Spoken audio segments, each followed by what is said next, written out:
Hello friends, स्वागत है आप सभी का सत्या एक्सीलेंट यूट्यूब चैनल पे। तो दोस्तों यहाँ पर लेके आया हूँ आपके लिए इलेक्ट्रीशियन टॉपिक से बहुत ही इंपॉर्टेंट क्वेश्चन, जो कि आपका जो चैप्टर है बेसिक इलेक्ट्रिसिटी, जो कि फर्स्ट ईयर के जो स्टूडेंट हैं उनका ये चैप्टर है। और वो बहुत ही इंपॉर्टेंट क्वेश्चन उसमें आपका कवर किया गया है। बिल्कुल बेसिक से संबंधित वहाँ पर क्वेश्चन आपको दिए जाते हैं। यदि आप ITI कर रहे हैं, इलेक्ट्रीशियन ट्रेड्स हैं, तो बेसिक से संबंधित बहुत सारे क्वेश्चन आपसे पूछे जाते हैं जो लोग ITI फर्स्ट ईयर के स्टूडेंट हैं उनके लिए। तो चलिए दोस्तों, यहाँ पर हम क्वेश्चन स्टार्ट करते हैं। उससे पहले मैं आपको बता दूं, मैंने पहले एक वीडियो इसका बना रखा है। यदि आपने नहीं देखा है तो इस वीडियो के डिस्क्रिप्शन में लिंक आपको मिलेगा, वहाँ से आप जाकर देख सकते हैं। और ये जो आज की जो वीडियो होने वाली है, इसका पार्ट 2 होने वाला है।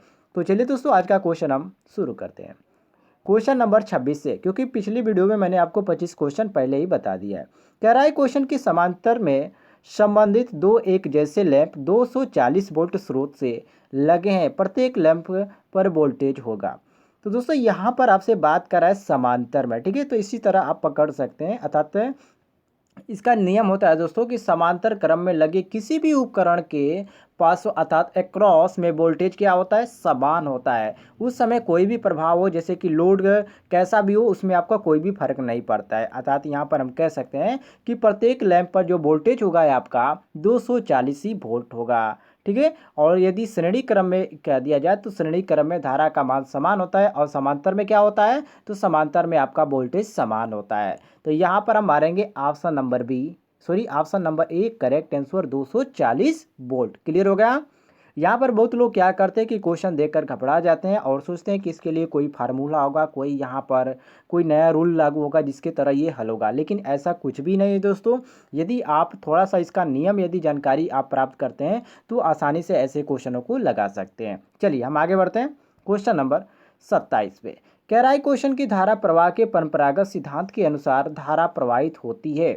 तो देखिए दोस्तों, धारा आपकी प्रवाहित किस तरफ से किस तरफ होती है, अर्थात नेगेटिव से पॉजिटिव की तरफ होती है या पॉजिटिव से नेगेटिव की तरफ होती है, ठीक है। तो देखिए धारा का जो प्रवाह होता है परंपरागत सिद्धांत के अनुसार जो आपका धनात्मक से ऋणात्मक की ओर आपकी प्रवाहित होती है। चलिए ऑप्शन में देख लेते हैं कौन सा ऑप्शन यहाँ पर दिया गया है। पहला ऑप्शन दिया गया है आपका बिना किसी नियम के, अर्थात इसमें कोई भी नियम नहीं लागू होता कि किस दिशा से किस दिशा में बही जाएगी धारा। और यहाँ पर भी ऑप्शन दिया है धनात्मक से ऋणात्मक की ओर, और यहाँ पर दिया है ऋणात्मक से धनात्मक की ओर, और इनमें दिया गया किसी भी दिशा में। तो दोस्तों जैसे कि मैंने आपको अभी बताया कि जो यहाँ पर जो धारा प्रवाह होता है, ये सिद्धांत के अनुसार अर्थात परंपरागत सिद्धांत के अनुसार जो धारा है ये धनात्मक से ऋणात्मक की ओर प्रवाहित होती है। तो यहाँ पर हम मारेंगे option number B correct answer. Clear है दोस्तों। यदि दोस्तों हमारे द्वारा बताए गए किसी भी क्वेश्चन में आपको किसी प्रकार का डाउट होता है तो कमेंट में जरूर बताइएगा, मैं आपका पूरा रिप्लाई देने का प्रयास करूंगा। चलिए आगे बढ़ते हैं हम क्वेश्चन नंबर 28 पे। कह रहा है क्वेश्चन कि टेक्नीशियन ए कहता है कि वोल्टेज मापने के लिए वोल्ट मीटर को श्रेणी में लगाया जाता है, और टेक्नीशियन बी कहता है कि समांतर में। कौन सही है। कहता है कि वोल्टेज मापने के लिए वोल्ट मीटर को श्रेणी क्रम में लगाया जाए, जो कि मैंने दोस्तों अभी आपको बताया कि यदि वोल्टेज मापने की बात हो तो उस समय आपका समांतर क्रम में लगाया जाता है। तो इसमें पूछ रहा है कि टेक्नीशियन ए सही कह रहा है या टेक्नीशियन बी सही कह रहा है। तो देखिए दोस्तों, टेक्नीशियन जो बी कह रहा है वो आपका सही कह रहा है, अर्थात यहाँ पर देख सकते हैं टेक्नीशियन बी कहता है कि समांतर में। तो इसमें से कौन सा सही है, तो यहाँ पर हम टेक्नीशियन जो बी कहता है वो सही है, क्योंकि दोस्तों जो आपका वोल्ट मीटर में आपका यहाँ पर जो वोल्ट मीटर से मापा जाता है वो आपका समांतर क्रम में लगाया जाता है, अर्थात टेक्नीशियन भी सही कहता है। रीजन इसका यही है क्योंकि वोल्ट मीटर की सदैव पैरेलल में ही लगाया जाता है, और मैक्सिमम वोल्टेज को हम माप सकते हैं इससे, और श्रेणी क्रम में आपका एमीटर लगाया जाता है, ठीक है। यदि श्रेणी में पूछा जाए तो आप एमीटर को बताइएगा, और इससे हम अधिक करंट को भी माप सकते हैं जो आपका एमीटर होता है। तो यहाँ पर क्वेश्चन के अनुसार सही हो जाता है हमारा ऑप्शन नंबर बी सही करेक्ट आंसर। आगे बढ़ते हैं दोस्तों क्वेश्चन नंबर 29 पे।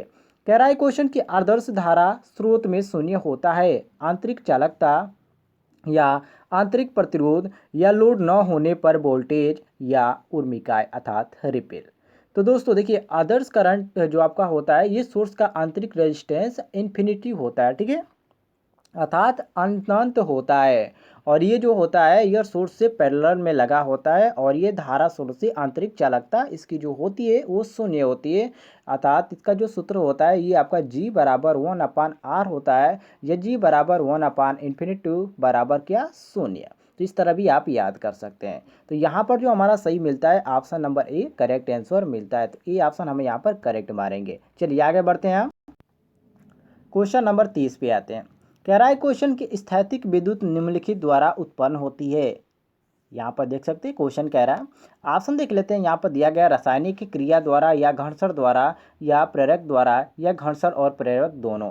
तो दोस्तों जो आपकी स्थैतिक होता है ये विद्युत घर्षण क्रिया द्वारा उत्पन्न होती है। तो यहाँ पर जो आपका किया दिया गया है, यहाँ पर आपका जो ऑप्शन नंबर बी दिया गया घर्षण, तो ये हम ऑप्शन नंबर बी मारेंगे, अर्थात फ्रैक्शन जो ऑप्शन दिया गया बी हमारा सही हो जाएगा।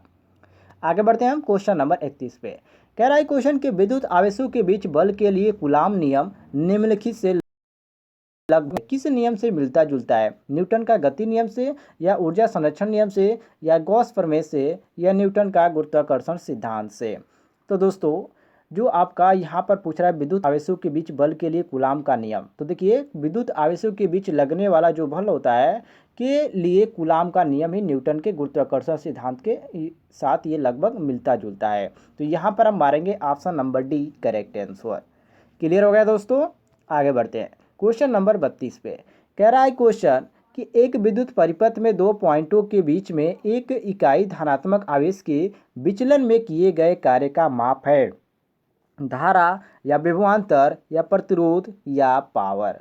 तो दोस्तों एक विद्युत परिपथ में दो पॉइंटों के बीच एक इकाई धनात्मक आवेश के विचलन में किए गए कार्य विभवांतर का माप होता है, ये आपका डेफिनेशन है। और आवेश प्रवाह की दर को हम क्या कहते हैं? धारा कहते हैं। तो इसका जो सूत्र होता है V बराबर W/Q होता है और इसका जो मात्रक होता है ये आपका वाट होता है, सॉरी वोल्ट होता है। तो इसको हम याद कर सकते हैं इस तरह भी। तो यहाँ पर हमारा जो सही हो जाता है ऑप्शन नंबर जो बी दिया गया है, ये बी ऑप्शन हमारा करेक्ट आंसर हो जाएगा। आगे बढ़ते हैं हम क्वेश्चन नंबर 33 पे। कह रहा है क्वेश्चन कि जब धारा I समय t के लिए प्रतिरोध R से गुजरती है तब प्रयुक्त विद्युत ऊर्जा निम्नलिखित द्वारा निर्धारित होती है। तो देखिए दोस्तों जब धारा I मतलब जब करंट को हम यहाँ से I से डिनोट करती है और समय को t से, तो कह रहा है कि जब धारा I समय t के लिए प्रतिरोध R से गुजरती है तो प्रयुक्त विद्युत ऊर्जा निम्नलिखित द्वारा निर्धारित की जा सकती है। यहाँ पर ऑप्शन दिया गया, ये आपका एक सूत्र है, ठीक है। और इसमें आपसे पूछ रहा है, तो देखिए दोस्तों जब धारा I समय t के लिए प्रतिरोध R से गुजरती है तो जो इसमें प्रयुक्त जो होता है I² RT होता है ऊर्जा द्वारा, इसको हम निर्धारित कर सकते हैं या की भी जाती है। तो यहाँ पर जो हमारा सही हो जाता है ऑप्शन नंबर जो बी दिया गया I² RT, ये हमारा ऑप्शन नंबर बी करेक्ट हो जाएगा। आगे बढ़ते हैं क्वेश्चन नंबर 34 पे। कह रहा है क्वेश्चन कि एक अशोक शक्ति निम्नलिखित के बराबर होती है। जो आपका अशोक शक्ति होता है सभी को मालूम है कि एक अशोक शक्ति बराबर 746 आपका वाट के बराबर होता है। तो 746, ठीक है। तो यहाँ पर जो हमारा सही होता है दोस्तों जो आपका दिया गया है, देखिए ऑप्शन कौन सा दिया, इस तरह भी आप इसको याद कर सकते हैं, इसमें आपको ऑप्शन की कोई भी ज़रूरत नहीं है, ठीक है। चलिए आगे बढ़ते हैं क्वेश्चन नंबर 35 पे। कह रहा है क्वेश्चन कि 1 किलो कैलोरी निम्नलिखित के बराबर होती है। तो 1 किलो कैलोरी इस तरह भी आप याद कर सकते हैं कि 1 किलो कैलोरी बराबर आपका होता है 4187, ठीक है। कितना दोस्तों? 4187 जूल के बराबर होता है। तो यहाँ पर देखिए 4187 कौन सा लिखा गया है? ये आपका ऑप्शन नंबर ए लिखा गया है। तो हम ए ऑप्शन करेक्ट मारेंगे। आगे बढ़ते हैं क्वेश्चन नंबर 36 पे। कह रहा है क्वेश्चन की परिपथ में इलेक्ट्रॉनों के प्रवाह से निम्नलिखित बनता है। क्या बनता है? विद्युत प्रवाह बल या विद्युत धारा या चुंबकीय आवेश या इनमें से कोई नहीं। तो दोस्तों देखिए इसमें परिपथ में इलेक्ट्रॉनों के प्रवाह से विद्युत धारा बनता है, ठीक है। अर्थात विद्युत धारा इसमें प्रवाह जब होता है तो इसमें आपका एक विद्युत धारा बनता है, अर्थात परिपथ में इलेक्ट्रॉनों के प्रवाह जो होता है उससे हम विद्युत धारा को बनता है या क्रिएट होता है कह सकते हैं। तो यहाँ पर जो हमारा ऑप्शन नंबर बी दिया गया ये हमारा बी ऑप्शन करेक्ट आंसर होता है। आगे बढ़ते हैं दोस्तों क्वेश्चन नंबर 37 पे। कह रहा है क्वेश्चन की 5 एम्पियर का इलेक्ट्रिक करंट निम्नलिखित के बराबर होता है। 5 जूल प्रति कूलाम या 5 सेकेंड प्रति यहाँ पर दिया गया कूलाम प्रति सेकेंड, और इस तरह बहुत सारे यहाँ पर ऑप्शन दिए गए हैं। तो दोस्तों देखिए इसको आप सूत्र द्वारा भी चाहे तो ज्ञात कर सकते हैं, जिसका जो सूत्र होता है ये Q बराबर IT से आप लगा सकते हैं, ठीक है। Q बराबर IT। यहाँ पर हमको क्या क्या दिया गया है? 5 एम्पियर दे दिया गया है। तो I का मान हमको मालूम चल गया है, 5 एम्पियर दिया गया है। अब देखिए निम्नलिखित के बराबर होता है, ये किसके बराबर होता है? तो I का मान हमको मालूम हो गया। और यहाँ पर I बराबर क्या होता है? Q/T, तो क्यू कूलाम का क्या होता है, इसका हम सी से करते हैं और टी को सेकेंड से करते हैं। ठीक है, तो ये आपका हो गया, ये आपका एम्पियर से, अर्थात आई का ये आपका निकल गया। अब यदि इसको हम इस तरह हिंदी में लिखें तो आवेश बटा समय लिखेंगे, अर्थात धारा बराबर आवेश बटा समय। तो आई बराबर आपका 5 एम्पियर, तो सी ये आपका कितना हो जाता है, ये आपका सी अपान सेकेंड हो जाएगा। ठीक है, तो यहाँ पर देखिए आपका जो दिया गया इसमें जो आपका सही ऑप्शन वो आपका सी दिया गया, 5 सी प्रति सेकेंड। तो ये हमारा ऑप्शन नंबर सी हमारा करेक्ट हो जाएगा। आगे बढ़ते हैं हम क्वेश्चन नंबर 38 पे। कह रहा है क्वेश्चन की विद्युत चालकता की यूनिट है महोमीटर या महोमीटर स्क्वायर या महो प्रति मीटर या महोमीटर स्क्वायर। तो देखिए दोस्तों, विद्युत चालकता का जो मात्रा होता है महो प्रति मीटर ही होता है। ठीक है, तो यहाँ पर जो हमारा दिया गया ऑप्शन नंबर ए, ये क्वेश्चन के अनुसार हमारा ऑप्शन नंबर ए करेक्ट हो जाएगा। आगे बढ़ते हैं क्वेश्चन नंबर 39 पे। कह रहा है क्वेश्चन की धारा आई, वोल्टेज भी और प्रतिरोध आर के बीच संबंध है। ये तो बहुत ही ईजी है, सभी लोगों को मालूम होगा कि भी बराबर क्या होता है आई आर। किसका नियम है ये, तो ये ओम का नियम है। तो यहाँ पर जो हमारा दिया गया ऑप्शन नंबर ए, ये हमारा ए ऑप्शन करेक्ट हो जाएगा। आगे बढ़ते हैं क्वेश्चन नंबर 40 पे। कह रहा है क्वेश्चन की विद्युत की एक यूनिट निम्नलिखित के बराबर होती है, किसके बराबर होती है, 1 किलोवाट के या 1 केवीए के या 100 वाट के या 2 किलोवाट के। तो देखिए दोस्तों, विद्युत की जो एक यूनिट होती है वो आपका 1 किलो अर्थात 1 kWh होता है। ठीक है, अर्थात वाट घंटा दिन, अर्थात एक यूनिट, जो यूनिट का सूत्र होता है क्या होता है, वाट गुणे घंटा गुणे दिन बटे 1000 होता है। तो यहाँ पर जो हमारा ऑप्शन दिया गया है 1 kWh, तो यहाँ पर हम ऑप्शन ये है, ये आपका डब्लू है और ये आपका एच है, तो ये हमारा हो जाएगा 1 kWh। तो यहाँ पर हम ऑप्शन नंबर 1 करेक्ट मारेंगे। आगे बढ़ते हैं क्वेश्चन नंबर 41 पे। कह रहा है क्वेश्चन की प्रतिरोधों के समांतर जोड़ के सिरों पर विभवांतर होता है समान या भिन्न, या प्रतिरोधों के मान पर निर्भर करता है या प्रभावी प्रतिरोध पर निर्भर करता है। तो दोस्तों देखिए, प्रतिरोधों के समांतर जोड़ के सिरों के जो पार्श्व में जो आपका विभवांतर होता है वो आपका समान होता है, और इसमें क्या होती है, धारा जो आपकी होती है अलग अलग होती है। ठीक है, तो यहाँ पर जो हमारा सही हो जाता है ऑप्शन नंबर ए क्वेश्चन के अनुसार सही हो जाता है, क्योंकि यहाँ पर समांतर में पूछ रहा है तो प्रतिरोध के समांतर जोड़ के सिरों का जो विभवांतर होता है वो आपका समान होता है। और यदि श्रेणी में पूछ दिया जाए, ठीक है, तो यदि श्रेणी में पूछ दिया जाए धारा, तो ये आपका अलग अलग होता है। ठीक है, या समांतर में पूछ दिया जाए दोस्तों, इसका जो होता है इसमें धारा अलग अलग होती है, प्रतिरोध में धारा की बात किया जाए तो अलग अलग होती है। ठीक है, आगे बढ़ते हैं हम नेक्स्ट क्वेश्चन, क्वेश्चन नंबर 42 पे। कह रहा है क्वेश्चन कि किसी अनावेशित पिंड को निम्नलिखित में से किस माध्यम से आवेशित नहीं किया जा सकता, चालन या प्रेरण या घर्षण या अपने अक्ष पर घूर्णन करके। तो दोस्तों, किसी अनावेशित पिंड को अपने अक्ष पर घूर्णन करके हम आवेशित नहीं कर सकते, सभी को मालूम होना चाहिए। ठीक है, तो यहाँ पर जो हमारा दिया गया ऑप्शन नंबर डी, ये हमारा क्वेश्चन के अनुसार ऑप्शन नंबर डी करेक्ट हो जाएगा।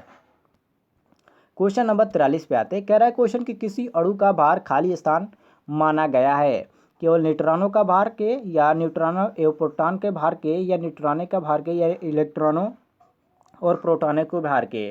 तो दोस्तों, किसी अणु का जो भार होता है ये न्यूट्रॉन तथा प्रोटॉन के योग का भार का मान माना गया है, और घर्षण प्रेरण तथा जो संवहन द्वारा अनावेशित इसको किया जा सकता है। तो यहाँ पर जो हमारा दिया गया ऑप्शन नंबर बी, ये क्वेश्चन के अनुसार हमारा ऑप्शन नंबर बी करेक्ट हो जाता है। क्वेश्चन नंबर 44 पे आते हैं। कह रहा है क्वेश्चन कि 1 कूलाम खाली स्थान होता है, तो 1 कूलाम बराबर कितना होता है। देखिए, इसमें बहुत ही आपका इजी क्वेश्चन है, कुछ नहीं बताना है। यहाँ पर देखिए, आपको यहाँ पर इस तरह देख सकते हैं ऑप्शन में किया देगा 1 एम्पियर प्रति सेकेंड या 1 एम्पियर सेकेंड या 1 वाट केल्विन प्रति 1 केल्विन या 1 वाट प्रति सेकेंड। तो इसमें जो आपका सही होता है, देखिए क्यू बराबर आई टी होता है, जो कि मैंने आपको पहले ही बता दिया। ठीक है, आई का क्या होता है, एम्पियर होता है, और टी का क्या होता है, सेकेंड होता है। तो 1 एम्पियर सेकेंड होता है, जो कि यहाँ पर हमारा दिया गया ऑप्शन में बी, 1 एम्पियर सेकेंड। तो बी ऑप्शन हम करेक्ट मारेंगे।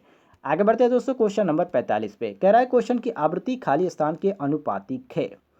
तो देखिए, आवृत्ति जो होता है इंडक्टिव रिएक्टेंस के समानुपाती होता है तथा धारिता आवृत्ति के व्युत्क्रमानुपाती होता है, जिसको हम सूत्र के अनुसार XC बराबर 1/ओमेगा C के नाम से भी जानते हैं, अर्थात XC बराबर 1/2πfc भी कहते हैं। तो यहाँ पर देखिए, यहाँ पर आपका जो ऑप्शन दिया गया ऑप्शन नंबर ए, ये हमारा ऑप्शन नंबर ए करेक्ट हो जाएगा। आगे बढ़ते हैं दोस्तों क्वेश्चन नंबर 46 पे। कह रहा है क्वेश्चन की विद्युत धारा प्रवाह के लिए तैयार किया गया बंद एवं पूर्ण मार्ग कहलाता है सप्लाई, बंद या खुला या परिपथ। तो दोस्तों, विद्युत धारा प्रवाह के लिए तैयार किया गया बंध एक पूर्ण मार्ग परिपथ कहलाता है। ठीक है, और विद्युत परिपथ द्वारा ही लोड एवं सप्लाई एक दूसरे से क्या होते हैं, संयोजित होते हैं। तो यहाँ पर हम कह सकते हैं कि जो हमारा ऑप्शन नंबर डी दिया गया है, ये डी ऑप्शन क्वेश्चन के अनुसार हमारा सही हो जाता है।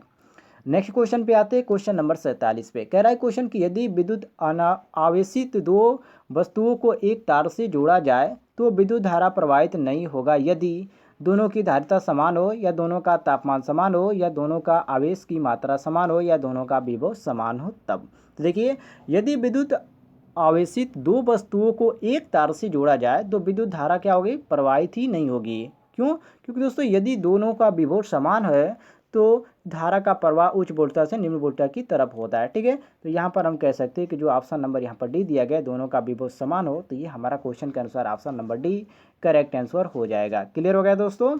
चलिए आगे बढ़ते हैं नेक्स्ट क्वेश्चन।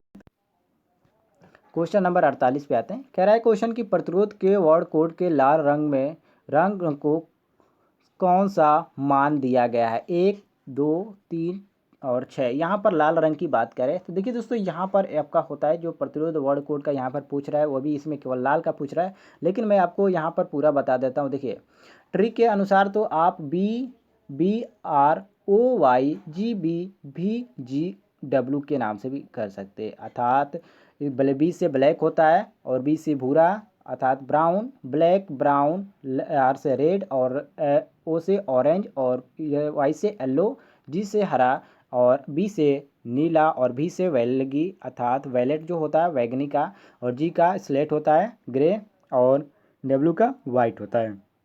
और इसकी डिजिट का बात करें दोस्तों कि किस डिजिट से इसको दर्शाया जाता है, तो आपको ब्लैक का 0 से, और भूरा का 1 से, लाल का 2 से, और नारंगी का 3 से, और पीला का 4 से, हरा का 5 से, नीला का 6 से, बैगनी का 7 से, और स्लेट का 8 से, और सफ़ेद का 9 से। ठीक है, इस डिजिट से इसको नहाया जाता है। तो इसमें आपका रेड पूछा है, तो रेड को मैंने अभी आपको बताया किससे, 2 से इसको किया जाता है, 2 डिजिट से, जो कि यहाँ पर हमारा दिया गया ऑप्शन नंबर बी। तो हम बी ऑप्शन करेक्ट मारेंगे। क्लियर होगा दोस्तों? आगे बढ़ते हैं क्वेश्चन नंबर 49 पे। कह रहा है क्वेश्चन की निम्नलिखित में से कौन सी सदिश राशि है, विद्युत आवेश, या विद्युत विभव, या विद्युत प्रतिरोध, या विद्युत क्षेत्र। तो दोस्तों देखिए, विद्युत क्षेत्र एक जो है सदिश राशि है, सभी को मालूम होना चाहिए, बहुत ही इजी क्वेश्चन है। तो यहाँ पर जो हमारा दिया गया ऑप्शन नंबर डी, तो हम डी ऑप्शन करेक्ट मारेंगे। आगे बढ़ते हैं दोस्तों क्वेश्चन नंबर 50 पे। कह रहा है क्वेश्चन की निम्नलिखित में से कौन सा प्रतिरोधक भौतिक रूप से आकार में बड़ा होगा, 10 ओम 50 वाट, या 100 ओम 10 वाट, या 100 ओम 50 वाट, या 1 किलो ओम 1 वाट। तो दोस्तों जब आपसे ऐसा क्वेश्चन पूछे तो आपको थोड़ा भी घबराने की ज़रूरत नहीं है, क्योंकि दोस्तों देखिए, मैं आपको यहाँ पर एक तरीका बताता हूँ। देखिए, जिस प्रतिरोध का वाट एवं प्रतिरोध का मान ज़्यादा होता है वो प्रतिरोध ज़्यादा ही होता है, और प्रतिरोध भौतिक रूप से आकार में बड़ा होता है, क्योंकि अधिक पावर रेटिंग होने पर उसका उष्मा जो होता है अधिक होता है। तो यहाँ पर जो हमारा दिया गया सबसे अधिक में, ये आपका सी दिया गया, यहाँ पर देख सकते हैं, सबसे यहाँ पर जो ज़्यादा है ये आपका सी का है। तो यहाँ पर हम सी ऑप्शन करेक्ट मार देंगे। ठीक है, तो यहाँ पर हमारा सी ऑप्शन करेक्ट हो जाएगा। तो दोस्तों आज की वीडियो में इतना ही, मिलते हैं नेक्स्ट वीडियो में, तब तक के लिए जय हिंद, वंदे मातरम।